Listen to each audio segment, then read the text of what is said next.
ఆపదని ఈశ్వరుడు ఒక్కడే గట్టెక్కించగలడు సుమా.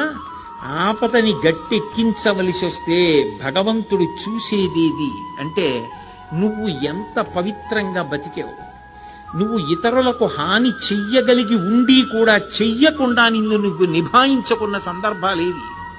నీ కోపాన్ని నువ్వు ఎలా నిగ్రహించుకున్నావు, ధర్మానికి నువ్వు ఎలా కట్టుబడిపోయావో చూసి పరమేశ్వరుడు కౌగిలించుకుంటాడు. కబీర్ దాస్ గారు ఓ మాట అంటాడు, ధీరే ధీరే రేమనా ధీరే సబకుచి హోయ్ మాలీసించే సౌకర్య ఋతువాయే ఫల్హోయ్ అంటాడు. ఇవాళ విత్తనాలు పెట్టి నేను బిందెలు బిందెలు నీళ్లు పోస్తే జామ చెట్టు వచ్చి కాయలు కాస్తుందా? ఇవాళ విత్తనం పెట్టి కొద్ది కొద్దిగా నీళ్లు పోస్తే ఒక 5 ఏళ్ల తర్వాత చెట్టే విరగ కాస్తుంది. ధర్మాన్ని నమ్ముకున్నవాడు పాడవడు.